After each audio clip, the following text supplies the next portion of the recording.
Good morning. I am Nancy Sinkoff, the academic director of the Alan and Joan Bildner Center for the Study of Jewish Life, and I teach Jewish history here at Rutgers, New Brunswick. And with me in today's interview is Steve Gorelick, who is the executive director of the New Jersey Motion Picture and Television Commission. Steve has been a member of the Rutgers Jewish Film Festival Selection Committee for at least 15 years. And he also has made the trailers, the incredible trailers for the festival over that period of time, including the marvelous 20th anniversary trailer to the music of Fiddler. And Steve, I invited Steve because in his extraordinary position, he was instrumental in helping David Simon and the producers of Philip Roth's novel, The Plot Against America, which has been adapted for HBO, is a series that's going on right now. Steve was instrumental, as he is in so much of his work, in helping the filmmakers, the producers, the set designers figure out where and how in New Jersey they were going to make the series look authentic to the 1940s. So I'm so happy to have Steve here to tell us a little bit about how he works. So he also has a Rutgers connection earlier than the film festival, which I hope he'll tell us about. So let's start with the most basic question, which is, how did you get into this line of business? How did you become who you are in film and television in New Jersey? Well, I had an abiding interest in film and television production from when I was very young. I was almost obsessed with it. In fact, I used to remember years and years ago when game shows used to be broadcast from New York? That was about the only thing that during my youth that was being broadcast nationwide at television. And I would get tickets to it just to watch how the production worked and beg my parents to take me. And then although I went to Rutgers, as you mentioned, I was an English major at Rutgers because I figured it's useful to be able to speak the English language. But then I went to NYU Film School briefly and took courses there. During the summers at Rutgers, I actually worked at Calliope Films in New York, which is a production company there. They do trailers, and they did trailers and the commercials and occasionally features. And so I nurtured that interest. And then I started back in 1980, I think 1979, 1980, when I graduated, applying everywhere. The industry wasn't like it is today, where there's so many ample opportunities. There's no excuse these days for not getting a job in the film industry. It's so active in this area. But I spent a year looking, and then finally I actually just sent an application in to the New Jersey Motion Picture and Television Commission. I heard it was in existence, and I applied, and they actually called me in for an interview, and I've been there ever since. Wow. And what does your office do? What does it do for film and television in nationwide and in New Jersey? What's your day like? What do you do? Well, we were created to encourage motion picture and television production in New Jersey because there are great economic and image benefits that the state derives, and also it creates a lot of employment here, and that was very important in 1980 when the economy was poor, just as it's very important right now. And what we do is we assist film companies in scouting and securing motion picture locations and services, and also whatever financial incentives might be available to them. We have a very robust financial incentive program now, which has attracted a great deal of production, and in fact was a major reason why The Plot Against America was filmed in New Jersey. So tell us about that. Tell us how, to the degree that you can in the time, from start to finish, how does it work when someone like David Simon or someone else thinks they want to use New Jersey as a set? How do they work with you? What does it look like? Well, typically, and in this instance, we got a call from an executive of HBO, Jay Rowe, a very dynamic executive who we worked with before. So he knew us very well.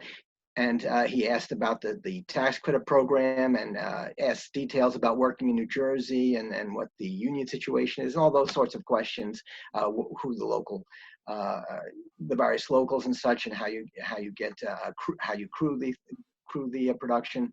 And we talked, and we had several conversations, and when he was satisfied that New Jersey would work for them, he gave the okay, and HBO gave the okay to David Simon, who from the get-go wanted to film this in the Newark area because that's where it's set, and it's, you know, Philip Roth land, and so that was ideal for him. So it actually happened fairly quickly and fairly easily. So again, for many of our listeners, I think they know the centrality of Newark and New Jersey to Roth. I mean, it's the foundational landscape of his literary imagination. And he's got three major books that are in Newark: the Plot Against America, but also American Pastoral and The Human Stain, and also even Goodbye Columbus. Columbus has a Newark Short Hills connection. So it's very, very important to him. So how did your group, how did you help David Simon and others scout the locations? How do you do that? How do you retrofit them if necessary? Is that what you do, or with whom do you work to make it look authentic? Well, not only just myself, but our entire staff, we know New Jersey intimately. So we know that when we get a list of locations that people are looking for, or a script, or basically someone will call us. It could be a director, a producer, or it could be a production manager, location manager, and tell us, they give us a list of things they're looking for. We can send them to the right places. We also have an extremely large location library. We garnered location shots over many, many years, and we're taking them even to this very day, of course, and it's available online. And so we use that to assist the production companies in the selection of locations. In this particular instance, we're looking for period locations. We're looking for buildings that had, as we say in the industry, the right bones, that they could pass for period buildings. They weren't deep period buildings, and they might take some decoration. It might take some changes to the frontage, because we know buildings change over time. But does the street generally look right? Does the building generally look right? And then with some production design and maybe a little digital altering. Steve, stop for a sec. Yeah, they just. Hi, just if you can, I had to pause you a little bit. So listeners, sorry for that. It got a little wobbly. So can you just repeat what you said about it? After it has good bones, then what do you do to make sure, or what does the crew do to make sure that it's authentic looking? That got a little wobbly in the recording. If you can repeat that, what you just said. Oh. Well, when you have. Go ahead. When you have the basics of a location that works, that looks generally like it could be a period location, you have those in Newark, you have those in Jersey City, my goodness, you have them in Patterson, then it takes a certain amount of production design. They have to change some facades and such things, get modernized, whether it's a sign or an awning or shutters or whatever it might be in a building. So it takes some amount of production design, and it takes usually some digital alteration in the final product to make it look 100% authentically period. And looking at the result of the Plot Against America, it's almost breathtaking how authentic it looks. They did an incredible job, and HBO is known for that. Their level of production is very, very high.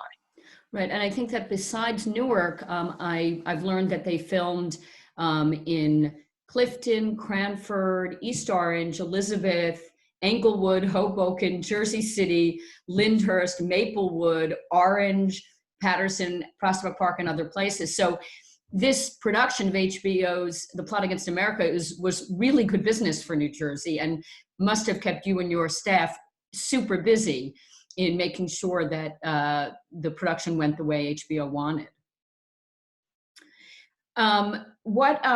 What were the challenges in this production, if any, that were different than others? And what were your kind of greatest moments for you personally in working with this particular film series?